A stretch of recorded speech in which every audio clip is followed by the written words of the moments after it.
Good afternoon and welcome to Camnet TV Midday News. I am Precious Mzea Sakaleji. The headlines. Government aids to abolish rental income tax.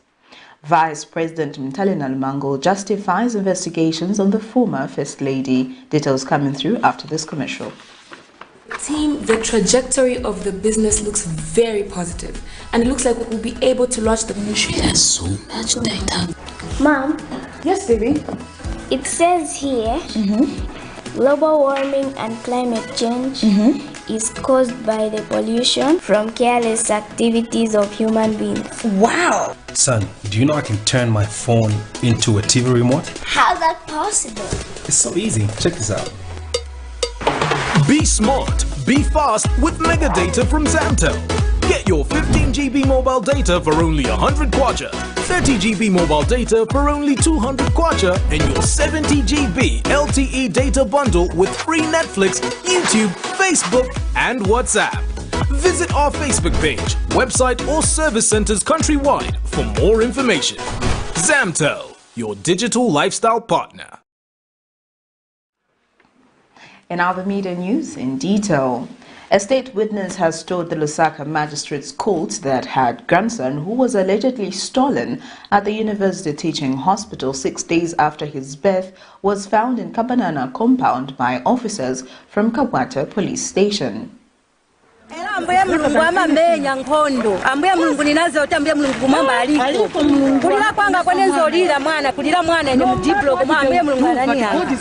The thought of her thinking that she once lost a grandson when it was reported 6 days after his birth that he had gone missing at the University Teaching Hospital will forever be stuck in the mind of 48-year-old Elina Lungu, who stood in the witness box Friday morning to testify against 5 people who are alleged to have stolen a grandson in a testimony which took close to 4 hours before Lusaka Magistrate Crispin Hampungani. Elina Lungu narrated that after her daughter gave birth, she was put on oxygen due to the complications she had the time she was delivering. Hence, her and her sister-in-law were the ones looking after the mother and its baby. Miss Lungu testified that after her in-law left the hospital, she remained taking care of the child and its mother, but the day she went to get the child so that they can be discharged, he was nowhere to be found, a situation that prompted them to report the matter to Kawata Police Station and UTH Police Post. The witness said 4 days later they received a call from officers at Kawata Police Station who informed them that they had found the baby in Kabanana compound and had been taken to a named orphanage. The witness could not help it but shed tears at one point as she further narrated how she had been spending sleepless nights because her daughter is still unwell and the stress of dealing with the court case.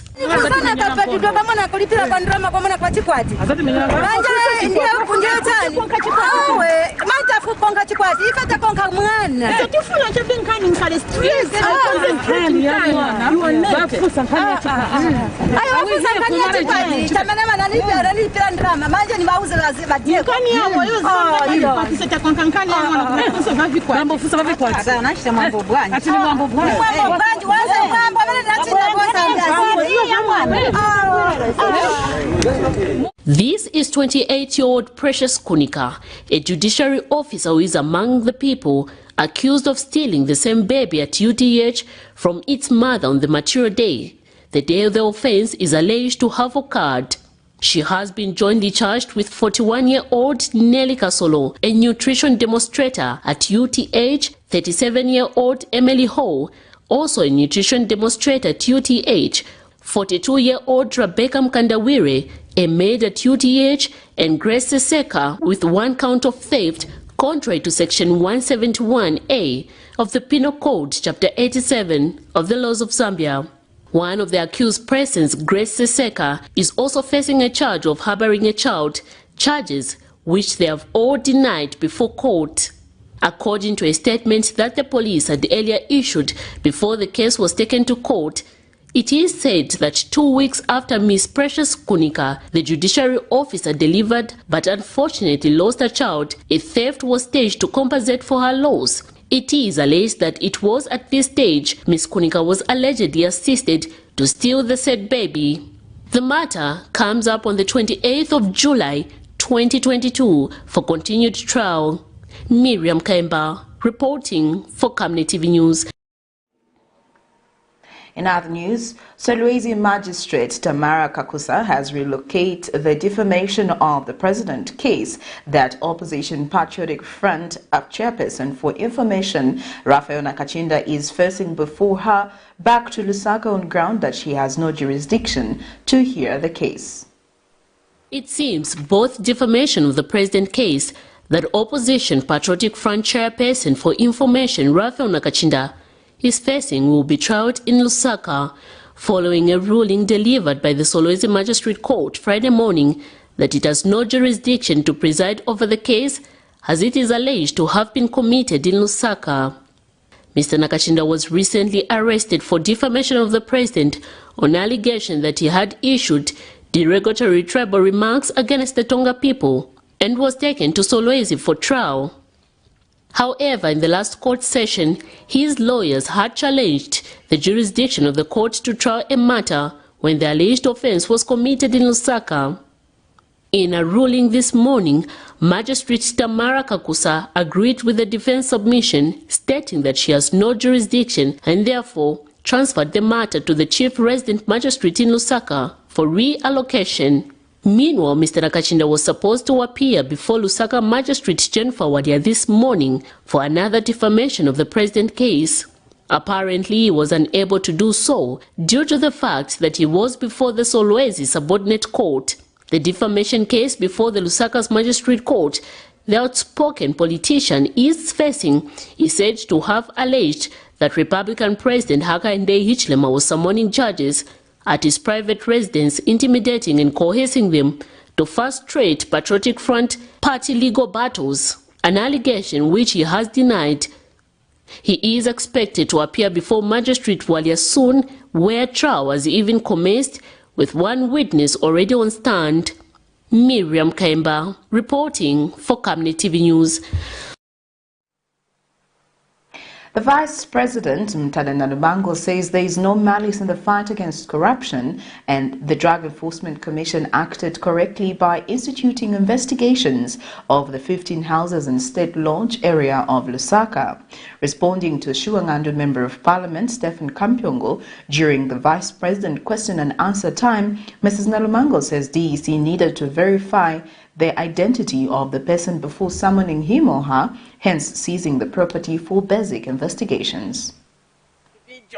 Because in our country we share names. This is the truth. And now that you know, then you start dealing with the matter. You don't have to. If they said has vanished, I'm not aware. But there is nothing like vanishing. Nobody can vanish. You are in the country, you'll be found. And for them to say that, it's because they knew the person who is the rightful owner, not of the name, but of the property. Not of the name, because there are other people with the same names. Let us not say, is it an intention to reach who? No, nobody is targeting anybody, not by intention. Oh, yes. That is true. Nobody, Madam Speaker, is targeting anybody. Nobody will come and just create, for example, something and say, Chirangwa, you are the one. You will prove yourself. Honorable Member for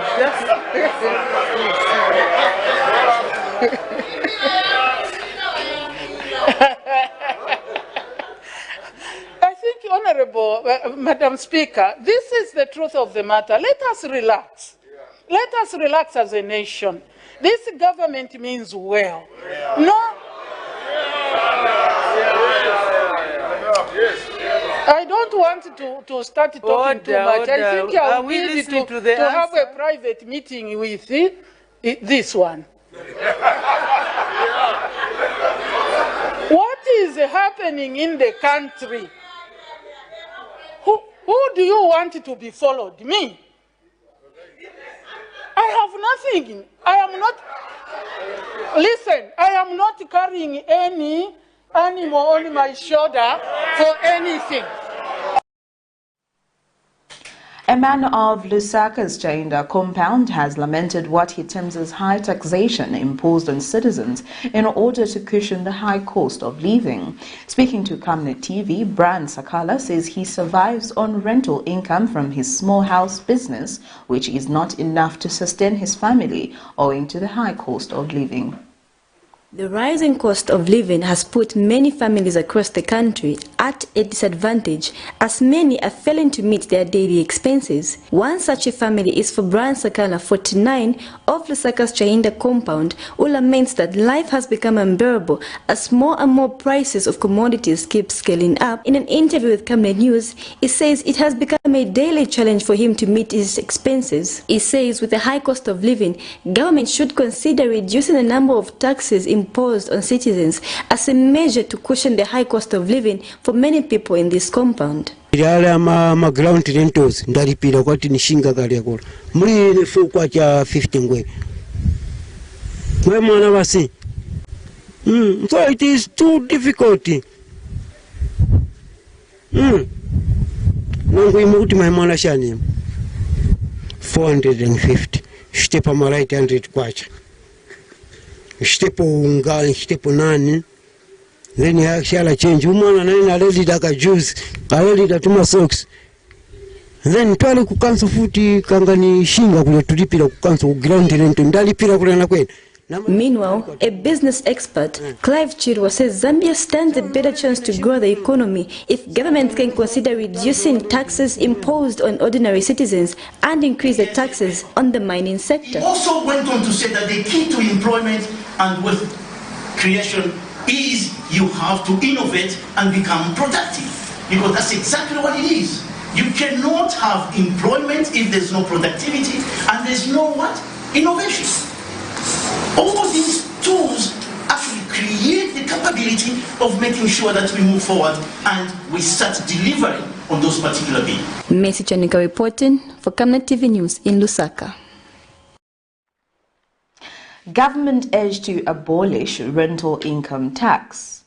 Vice President MUTALE NALUMANGO justifies investigations on the former First Lady. Thank you for watching. I am Precious Mzeya Sakaleji. Good afternoon.